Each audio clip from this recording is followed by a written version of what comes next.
তাহলে আমি বলি।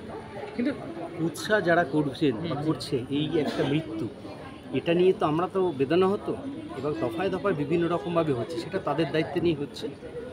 এখানে আমার বলার যদি কিছু থেকে থাকে তাহলে আমি সেটা মানে আমি ওপেন ফোরামে, আমি চাইছি ওপেন ফোরামে ন্যায়ের কোথাও একটা আদালত হোক আর সিবিআই হোক বা যেখানে হোক বসুক, বসে এটা নিয়ে আলোচনা। আপনি তো ছোট থেকেই দেখেছিলেন একেবারে, কারণ যেই অভিযোগটা করা হয়েছে সেটা তো ডাক্তার বলছেন, কোনো পলিটিক্যাল পার্টি। বাবা, ডাক্তারবাবু বললে সেটা ঠিক, আর আমি যখন আমার ডিফেন্স এখানে বলছি সেটা ঠিক নয়। তারপর ডাক্তারবাবু প্রেশারাইজ, আমি সেটা বলবো কেন? আমি কেন সেটা বলতে যাব? ডাক্তারবাবু বলে দিলেন মানে বেদবাক্য। আর আমি বলছি যে না, ওইখানে আমি ছিলামই না, ওনার সাথে এরকম ধরনের কোনো ঘটনাই ঘটেনি, তো সেটা নয়। তিলোত্তমার আচ্ছা, আপনারা তো লেখাপড়া জানার লোক, আপনারা বলুন তো, যে ওইখানে অত বড় বড় এক একজন পুলিশ প্রধানরা রয়েছেন, সংগঠন ডাক্তারের সমস্ত মাথারা রয়েছে, স্বাস্থ্য দপ্তরের সব মাথারা রয়েছে, সেখানে আমি কাউকে যদি বলি তাতে কি পোস্টমর্টম প্রভাবিত হয়?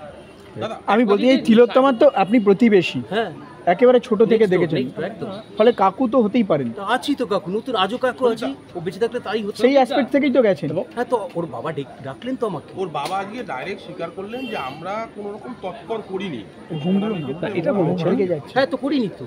তো সেই ক্ষেত্রে সঞ্জীব বাবু কি করে ওখানে সই করলেন?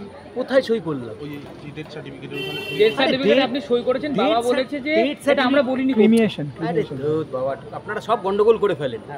ক্রিমিয়েশন সার্টিফিকেট যেটা আছে, ঘাটে যেটা এট দ্য টাইম অফ ক্রিমিয়েশন, না ঘাটে যেটা দাহ হয়েছে, দাহর সময় তখন ওনারা সুস্থ ছিলেন, ওনাদের সাথেই তো আমি একদম ওআরএস খাওয়ানো হয়েছিল, মাথার একদম ঠিক নেই, ওনাদের গাড়ি দিয়েই তো গেলাম, তারপরে তো দাহ হলো, দাহর পরে নিয়ে আসলাম, কাগজ তো ওনার বাড়িতেই ছিল, সেই কাগজটাই ওনার বাড়ির থেকে নিয়ে পরের দিন পৌরসভার থেকে সার্টিফিকেট তুলে 2 দিন পরে এনে দিলাম।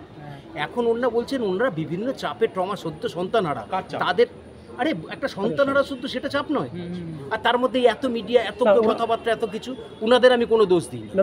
সঞ্জীব বাবু একটাই প্রশ্ন আমি করব, হুমকি দিয়েছেন এমন এলিগেশন আছে। হ্যাঁ, এই যে রক্তগঙ্গা বইয়ে দেওয়ার হুমকির কথা বলা হচ্ছে, বকলমে আপনার কথা বলেছি, আপনি এই ব্যাপারে কি বলতে চান? দেখুন, বকলম অকলম জানি না, আমি ওনার কাছে প্রশ্ন করবো লিখিতভাবে, ডাক্তারবাবুকে জানবো উনি কি আমাকে বলছেন না অন্য কাউকে বলছেন। আপনি পদক্ষেপ নেবেন? আপনি আইনত পদক্ষেপ নেবেন? আরে বাবা, আমি যেটা ব্যক্তিগত নেবো সেটা আইনতই হবে। আপনি কি অপূর্ব বিশ্বাসকে চিনতেন? কি করে চিনবো? একটা আশ্চর্য জিনিস তো, অত বড় সুপার স্পেশালিটি হাসপাতাল, সেখানে কে পোস্টমর্টম করবে আর কে ভিসেরা করবে আমি জানবো কোত্থেকে? তাহলে আমি তাকে জানবো কোত্থেকে, তার ঘরটা কোথায়? তাহলে শুধু আপনার উপরেই কেন এলিগেশনটা দিল?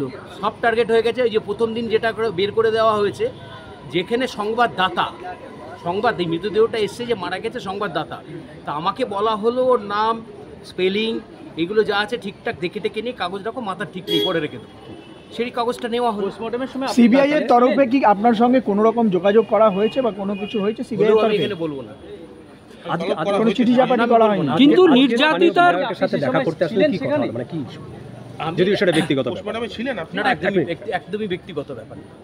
আমি এই যে ঘটনাটা নিয়ে এত কুচ্ছ, একবার কেউ মনে করছেন না যে আমি একটা পরিবারের কেউ?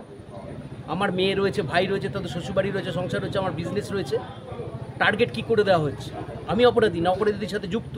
তো যদি তাই মনে হয় তাহলে ওপেন ফোরামে আসুক না সবাই, যারা কমপ্লেন করছে তারা আসুন, দূর থেকে না বসে থেকে সামনাসামনি এসে আমাকে সামনাসামনি বসুন, বলুন। একেবারে পড়শি অ্যাসপেক্টে আপনি পাশে দাঁড়িয়েছিলেন। তাই তো হবে, আমাকে তো ফোনটা করলো, তাই আমি তো ছিলাম না। আপনাকে ফোন করেছিল আসার জন্য? হ্যাঁ, আমি দিল্লি ছিলাম, ভোরবেলা ফিরেছি।